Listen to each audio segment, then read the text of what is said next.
Good morning students.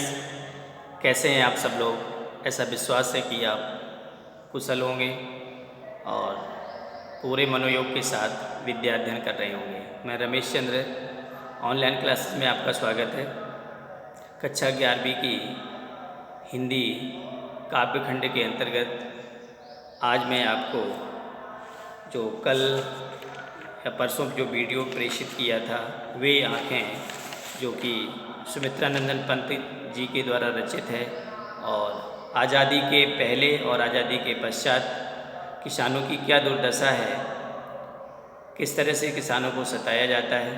किसानों के लिए सरकार अनेक प्रकार की घोषणाएं तो करती है, लेकिन उनको जितना वास्तविक लाभ मिलना चाहिए वो नहीं मिल पाता है। ऊपर से चलने वाली योजनाएं नीचे स्तर तक किसानों तक आते आते जीरो हो जाती हैं, अर्थात उनको कोई लाभ नहीं मिल पाता। तो सुमित्रा नंदन पंत जी ने किसानों की दुर्दशा का चित्रण करते हुए बड़े ही मार्मिक और कारुणिक ढंग से चित्रण किया है। तो दूसरा काव्यांश आपके पास वीडियो के माध्यम से भिजवा दिया था। ऐसा विश्वास है कि आपको समझ में आ गया होगा। आज मैं इसका तीसरा और चौथा काव्यांश वीडियो के माध्यम से आप तक प्रेषित कर रहा हूँ। ऐसा विश्वास है कि आप पूर्ण मनोयोग से उसको समझेंगे। तो मैं पढ़ता हूँ। बिका दिया घर द्वार महाजन ने ना ब्याज की कौड़ी छोड़ी, रह रहे आँखों में चुभती वह कुर्क हुई बर्दों की जोड़ी, उजरी उसके सिवा किसे कब पास दुहाने आने देती, आह आँखों में नाचा करती उजड़ गई जो सुख की खेती। बच्चों इसमें इसका भावार्थ समझेंगे। तो इसमें पंत जी कहते हैं कि साहूकार का, महाजन का ब्याज इतना ज़्यादा बढ़ गया कि उसका घर द्वार खेती सब कुछ नीलाम हो गई, सब कुछ बिक गया। और महाजन ने उसका जो ब्याज बनता है, मूलधन के ऊपर ब्याज, ब्याज के ऊपर ब्याज, इस प्रकार से सब मिला करके उसकी जितनी भी किसान के पास ज़मीन थी वो बिक गई।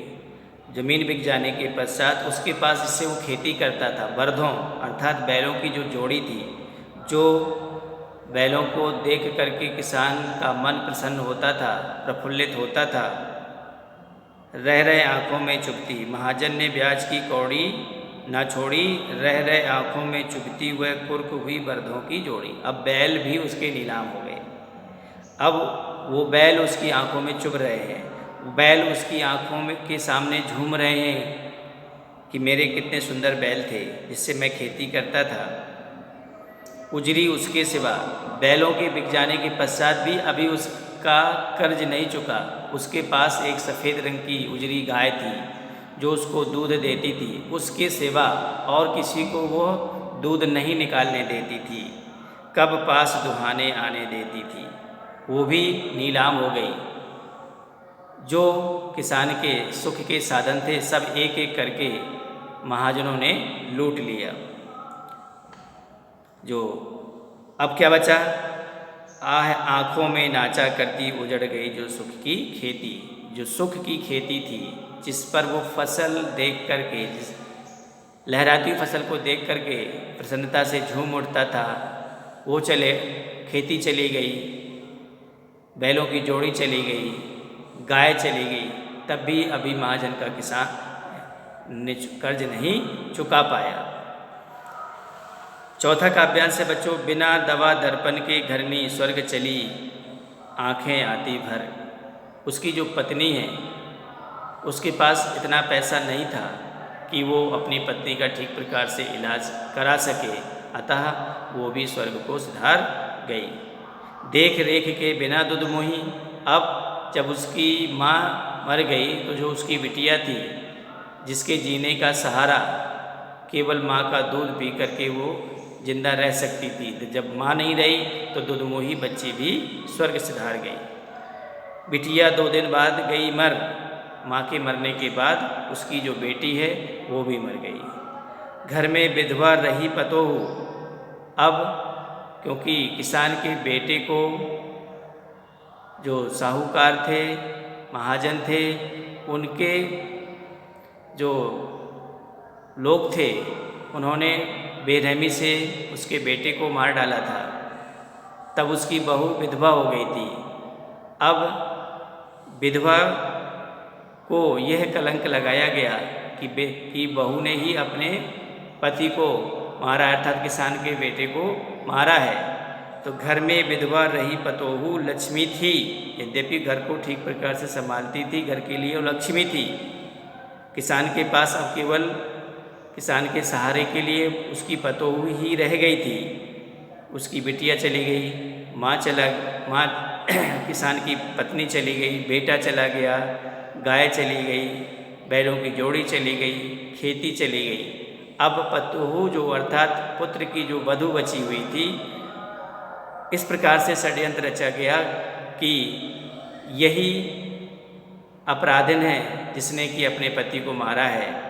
तो जो कोतवाल था उसको पकड़ करके कोतवाली ले गई। तो लोग लज्जा की वजह से उसने भी एक दिन कुएं में डूब करके आत्महत्या कर ली।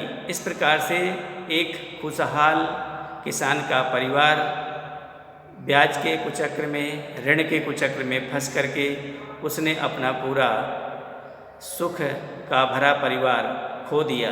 तो इस प्रकार से सुमित्रानंदन पंत जी बताते हैं कि किस प्रकार से किसानों के साथ घटनाएं घटती हैं, किस प्रकार से किसान कर्ज के बोझ में दब करके आत्महत्याएं कर रहे हैं। किसानों की फसल का ठीक प्रकार से दाम न मिलना, चाहे वो सरकारी कर्ज हो, चाहे साहूकार का कर्ज हो, इस कर्ज के कुचक्र में वो इस आशा से कर्ज लेता है कि मेरी खेती में अच्छी पैदावार होगी, अच्छे खाद बीजों से मैं अधिक से अधिक पैदावार करूँगा। तो कहीं मौसम की मार, कहीं सूखे की मार, कहीं बाढ़ की मार, अनेक प्रकार की आपदाएं आकर के वो ऋण के चक्र में कुचक्र में फंस करके ऋण जाल में फंसता जाता है और अपने सारे सुख के साधन गंवा बैठता है। इस प्रकार से किसान चाहे गुलामी के बाद का हो, चाहे गुलामी आज़ादी का किसान हो, चाहे गुलामी का किसान हो, किसान को कभी भी कह सकते हैं कि ठीक प्रकार से योजनाओं का लाभ नहीं मिला और उसको सुख समृद्धि नहीं मिल पाई। इस प्रकार से ये पाठ यहीं पर समाप्त होता है। ऐसा विश्वास है कि आपको समझ में आ गया होगा। अभी इसका एक काव्यांश और रह गया है, तो उस वीडियो के माध्यम से मैं आप तक पहुंचाने का प्रयास करूंगा। आज की वीडियो में इतना ही। धन्यवाद।